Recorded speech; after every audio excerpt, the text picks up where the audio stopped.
कल CA inter नवंबर 22 के बच्चों का रिजल्ट डिक्लेयर हुआ और कल से काफी सारे बच्चों का मैसेज आ रहा था, काफियों को मैंने पर्सनली रिप्लाई भी करा और जिन बच्चों को मैं रिप्लाई नहीं कर पाया, एक ही बारी में मैं सारे बच्चों को कॉन्ग्रेचुलेट करना चाहूंगा जिन बच्चों का भी कल रिजल्ट पॉजिटिव रहा।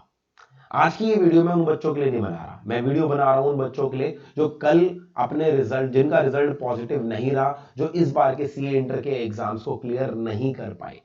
आप सबको पता है नेशनल रिजल्ट अगर देखें तो एक ग्रुप पास करने वाला अप्रोक्सीमेटली 20% बच्चे थे और बोथ ग्रुप में अप्रोक्सीमेटली 20-12% बच्चे ही क्लियर कर पाए। यानी आज की वीडियो उन 80% बच्चों के लिए होने वाली है जो अपने एग्जाम्स को क्लियर नहीं कर पाए। तो मैं आपके साथ डिस्कस करने वाला हूं कैसे अपने इस फेलियर से आपको उभरना है और अगले May 23 एग्जाम्स के लिए तैयारी करनी है। पहली चीज, फर्स्ट एंड फॉरमोस्ट स्टेप जो आपको करना है, आपको इस चीज से बाहर आना है, द ब्लेम गेम। सर ये ब्लेम गेम क्या होती है?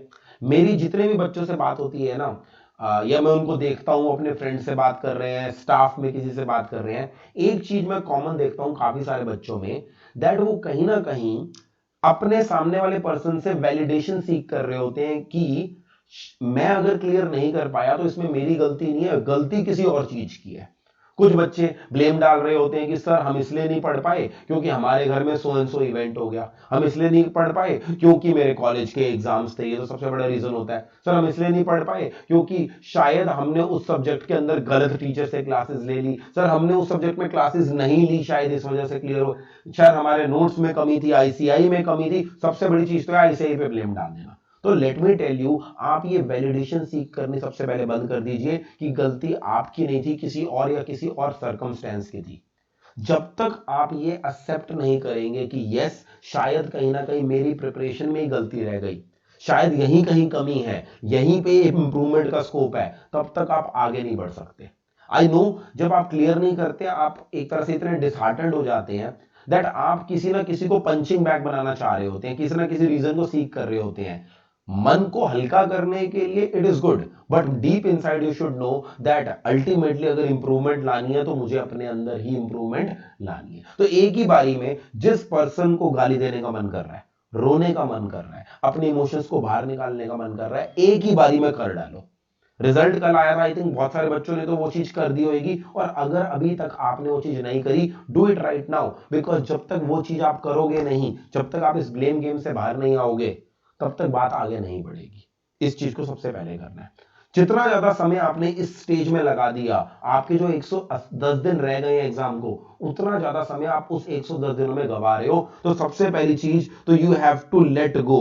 जो रिजल्ट आ गया उसे भूल जाने की जरूरत है, उसमें ब्लेम गेम, उसका एनालिसिस, किसी से वैलिडेशन सीख करना कि गलती मेरी नहीं थी, इस चीज की थी, उसको छोड़ दो। नेक्स्ट चीज, पीछे बार बार मुड़ के देखना, उसको एनालिसिस करने से कुछ नहीं होगा। हमारे लिए जरूरी क्या है, अब हमें आगे देखना है। आगे हमें क्या दिख रहा है? आगे हमें दिख रहा है May 2023 अटेम्प्ट, जो आज से अप्रोक्सीमेटली 110 दिन दूर है। 110 दिन मतलब 3 महीने से भी ज्यादा। एंड अभी तक आप समझ गए होंगे सीए एग्जाम्स में 3 महीने एक बहुत बड़ा समय होता है। सीए एग्जाम्स में तो 15-15 दिन इतनी इंपॉर्टेंस रखते हैं, तो 3 महीने में आपको सिस्टमैटिकली स्ट्रैटेजी बनानी है कि किस तरह से May 23 में आपको अपीयर होना है। आगे के बारे में सोचना है, पीछे के बारे में बिल्कुल सोचना ही नहीं। अब जब आप आगे के बारे में सोच रहे हो, फर्स्ट एंड फॉरमोस्ट स्टेप जो आपको करना है, ये नहीं है कि पिछली बार जैसे पढ़ने बैठे थे फिर से वैसे पढ़ने बैठ जाओ। बहुत सारे बच्चे क्या करते हैं, फिर से वही किताब उठाते हैं, फिर से जो उनके आपके जो एरियाज होते हैं, जो स्ट्रांग होते हैं, उनसे पढ़ना शुरू कर देते हो, और ये सोच के कि जो चैप्टर मैं पिछली बार छोड़ के गया था, जो टॉपिक मैं पिछली बार छोड़ के गया था, उनको बाद में कर लेंगे। लेट मी टेल यू, वो बाद कभी नहीं आने वाला। तो सबसे पहली चीज जो आपको एनालाइज करनी है, आपको आराम से बैठना है। जिस भी ग्रुप में, जिस भी पेपर के अंदर आपके मार्क्स कम आए हैं, जो आपके फेलियर का कारण है, आपको बैठ के सेल्फ एनालिसिस करना है।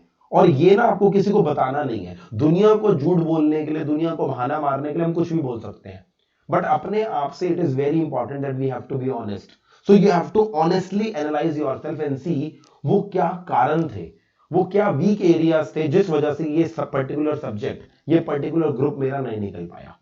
आपको अगर आप बाय एंड लार्ज बैठोगे ना, आपको अलग अलग रीजंस ऑफ फेलियर मिलेंगे, और मैं आपको बताता हूं कौन कौन से रीजंस मिलेंगे। हो सकता है आप जब एनालाइज करो अपनी तैयारी को, तो आपको पता लगे मैंने तो सिलेक्टिव स्टडी करी है, मैंने सारे टॉपिक करे ही नहीं, मैंने सारे कॉन्सेप्ट्स ही नहीं करे। तो अब आपको अंदर से जवाब पता है, आपको किसी से पूछने की जरूरत नहीं है। यू नो द आंसर कि मैं सिलेक्टिव स्टडी करके गया था, मेरे कुछ टॉपिक वीक थे, तो अब मुझे उन टॉपिक्स पे ध्यान देना शुरू करना है, मुझे उन चैप्टर्स पे ध्यान देना शुरू करना है जो मैं पिछली बार छोड़ के गया था। जो आते हैं उन्हें फिर से करने बैठ जाओगे, कुछ नहीं मिलने वाला।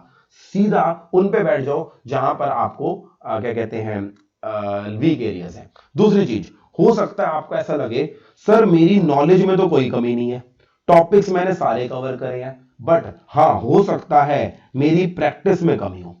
Practice in the sense accounts में आपने कॉन्सेप्ट तो समझ लिया, आपने क्वेश्चंस प्रैक्टिस नहीं करे।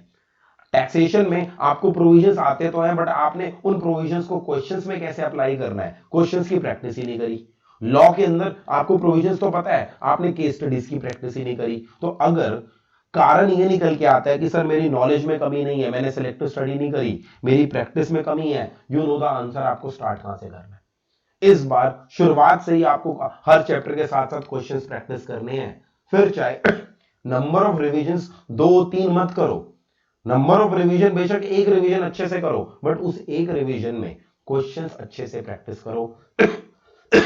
पास्ट ईयर के क्वेश्चंस अगर नहीं करे थे लास्ट टाइम, वो करो। तो एक चीज मैं ये करना चाहता हूं कि before you start studying, before you start फिर से उस रेस में भागना शुरू करो, एक बार ठंडे दिमाग से अपने आप को एनालाइज कर लो कि गलती कहां पर हो रही है, दिक्कत कहां पर हो रही है।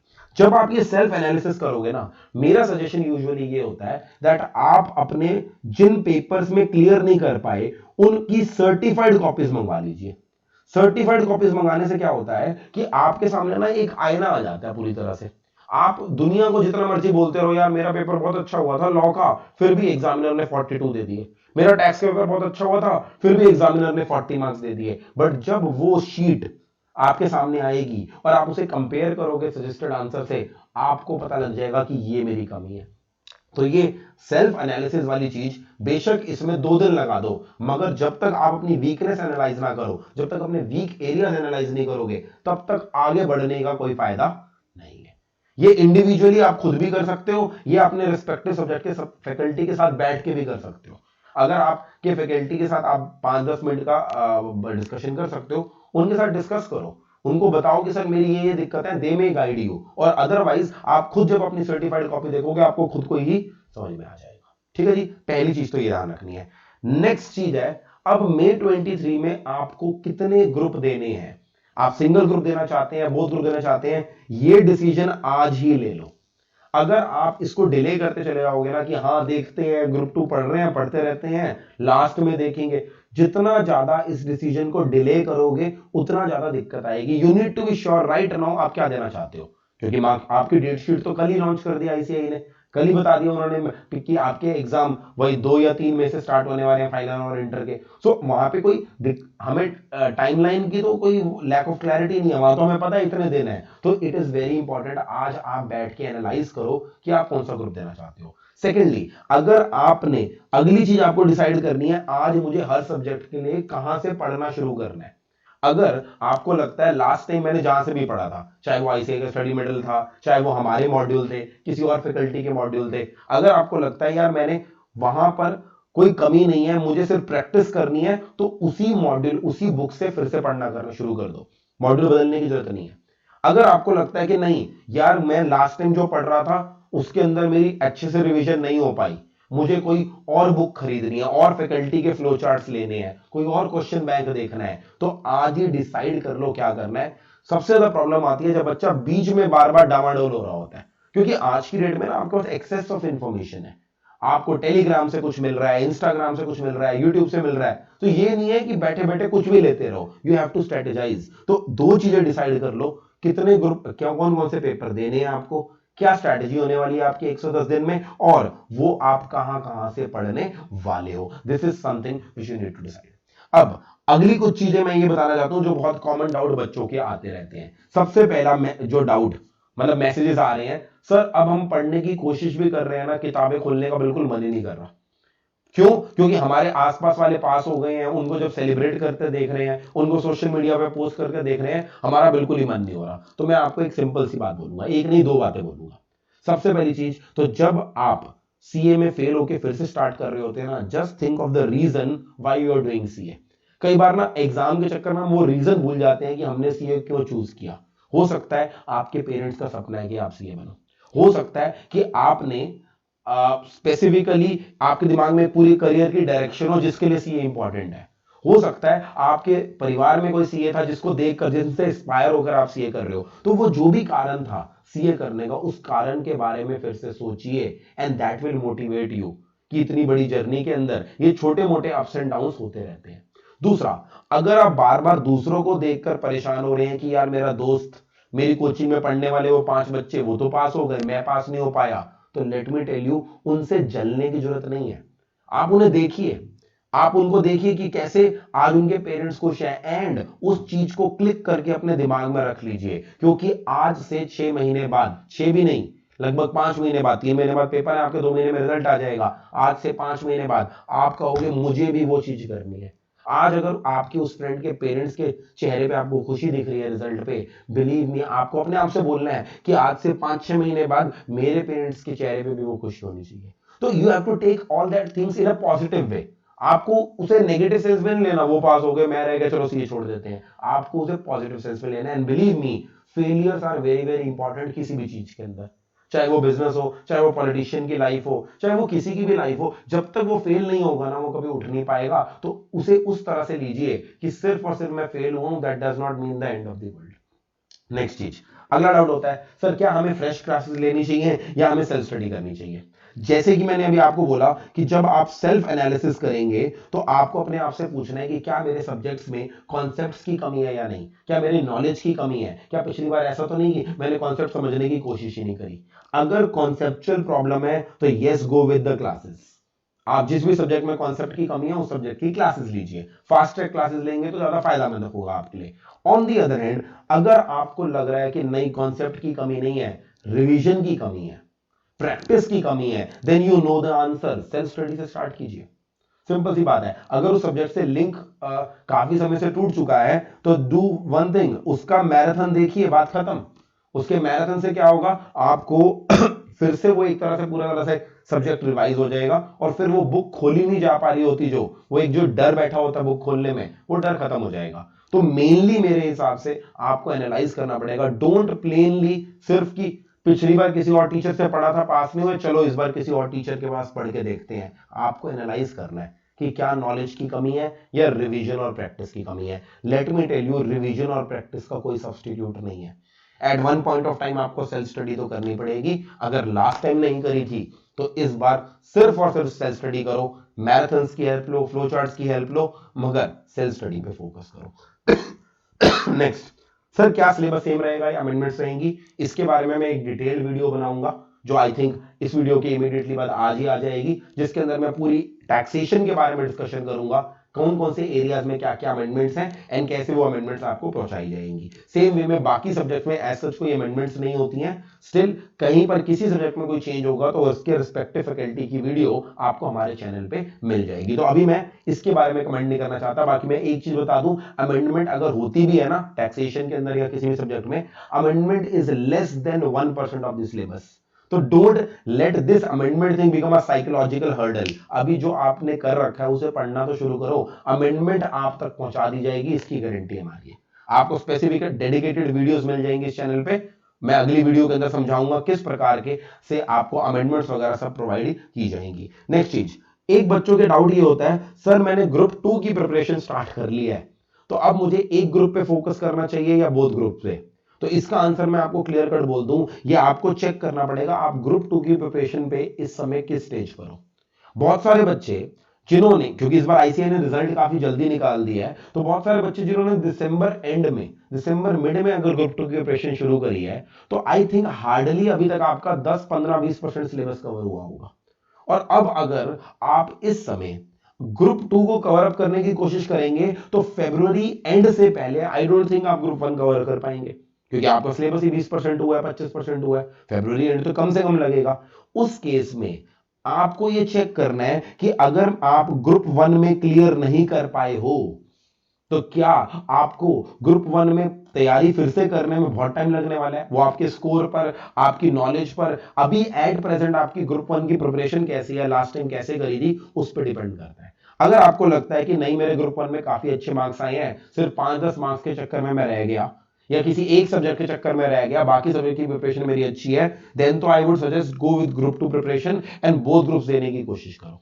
बट अगर आपको लगता है नहीं यार ग्रुप 1 में अभी बहुत काम करना पड़ेगा, ग्रुप 1 के चारों सब्जेक्ट्स को फिर से ढंग से रिवाइज करना पड़ेगा, मुझे तो कुछ याद ही नहीं है, मेरे तो चारों सब्जेक्ट्स ही कहीं ना कहीं वीक हैं या 3 सब्जेक्ट्स वीक हैं, in that case I would suggest group 2 की अगर आप 15-20% प्रिपरेशन कर भी चुके हैं ना, उसको होल्ड पे डाल दो, उसको बाद में करना शुरू कर दो। इट इज इलॉजिकल आप ग्रुप 1 को पूरा साइड में फेंक दो, जो आपको ऑलरेडी आपने 70-80% कर रखा है, सिर्फ आपको रिवाइज करना है एंड वो चीज जो आपने 15-20% करी है वो करने बैठ जाओ। मेरे हिसाब से तो मेरे को कभी इसमें लॉजिक नहीं दिखता। बहुत सारे टीचर सजेस्ट करते हैं, बहुत सारे बच्चे भी कर रहे होते हैं, I don't see a logic in it. तो आपको जज करना है या तो बोथ ग्रुप्स या सिर्फ ग्रुप 1। मेरे हिसाब से ग्रुप 2 करना और ग्रुप 1 को इग्नोर करना बिल्कुल समझदारी नहीं है। बाकी इसके ऊपर, इस पॉइंट के ऊपर फिर भी स्पेसिफिकली डिटेल्ड में एक और वीडियो में मैं बात करूंगा। How many revision should I target? I am always say it is not the number of revisions. आप इस समय बैठो और कहो मैं कम से कम 4 रिवीजन करूंगा, तो लेट मी टेल यू आप क्वालिटी ऑफ रिवीजन में कॉम्प्रोमाइज करोगे। आई वुड सजेस्ट आप ढंग से 2 रिवीजन कर लो, बस बेशक 2 रिवीजन कर लो, वो भी आपको बहुत अच्छा मार्क्स दिलवा देगी, बट वो रिवीजन ढंग से होनी चाहिए। मैंने इसे ढंग से मतलब उसके अंदर सारे क्वेश्चंस की प्रैक्टिस कर रहे हो आप, past year papers, MTP, question banks, उनको ढंग से कवर अप कर रहे हो। अगर इस तरह से करोगे फॉर श्योर आप 3-4 रिवीजन नहीं कर पाओगे, बट ये ज्यादा प्रोडक्टिव रिवीजन होंगी। जो ये बच्चे मतलब बच्चे क्या, सॉरी, ये इस तरह की मैं वीडियोस देखता हूं ना, 7 दिन में ये कर दो, 5 दिन में ये कर दो, 3 दिन में ये कर दो। नहीं यार, इतना बड़ा सब्जेक्ट है, टैक्सेशन का सब्जेक्ट है, 7 दिन में रिवाइज करोगे, तुम क्वालिटी ऑफ रिवीजन में कॉम्प्रोमाइज करोगे ही करोगे। तुम अगर इतना बड़ा सब्जेक्ट ऑडिट, लॉ, अकाउंट्स 3 दिन में रिवाइज करना चाहोगे, तुम उसकी रिवीजन की क्वालिटी में कॉम्प्रोमाइज करोगे ही करोगे। तो अब जो रिवीजन कर रहे हो ना, उसको इतना डिटेल में करो कि भाई अब कोई छूट ना जाए, कोई क्वेश्चन, कोई पास्ट पेपर छूट ना जाए। हाँ, जो उसके बाद सेकंड रिवीजन करोगे उसके अंदर आप टारगेट बेस्ड करना कि अब मुझे 7 दिन में करना है, 5 दिन में करना है। बट ये वाली रिवीजन जो अभी शुरू करोगे, it has to be a detailed revision. And let me tell you, though अगर आप 2 रिवीजन कर रहे हो, एक डिटेल में और एक एग्जाम से पहले, मैं 1.5 डेज वाली रिवीजन को कैलकुलेट नहीं कर रहा, that is more than sufficient. Last चीज, सर राइटिंग प्रैक्टिस करनी चाहिए या नहीं? डेफिनेटली करनी चाहिए। And let me tell you, जब आप ये सेल्फ एनालिसिस कर रहे होगे ना, मोस्ट ऑफ द स्टूडेंट्स ये रियलाइज करेंगे दैट शायद रिजल्ट के नेगेटिव होने का कारण था टेस्ट ना देना। टेस्ट देने बहुत जरूरी है, चैप्टर वाइज टेस्ट भी और फुल सिलेबस टेस्ट भी। और मैं आपको बता रहा हूं, हमेशा की तरह, हर अटेम्प्ट से पहले की तरह हमारे यहां पर फिर से टेस्ट सीरीज होएगी। ऑल्दो हम उसे मार्च से स्टार्ट करेंगे, मार्च और अप्रैल के अंदर कंडक्ट करेंगे। आपको ये इंश्योर करना है दैट अगर आपने पिछली बार टेस्ट नहीं दिए थे, तो इस बार जरूर जरूर हर सब्जेक्ट के 5 से 6 टेस्ट आपको मिनिमम देने।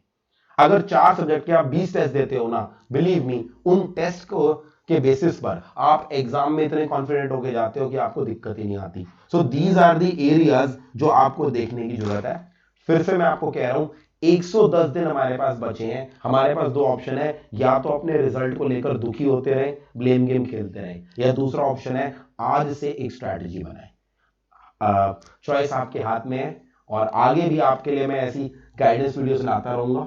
आपको इस वीडियो के इमीडिएटली बाद टैक्सेशन से रिलेटेड एक गाइडेंस वीडियो मिलेगी, जिसके अंदर आपको कैसे अमेंडमेंट्स कवर अप करनी है, कैसे फ्लो चार्ट्स, कैसे स्टेटमेंट रखने हैं, वो आपको बता दी जाएंगे। See you in the next video, take care, bye bye.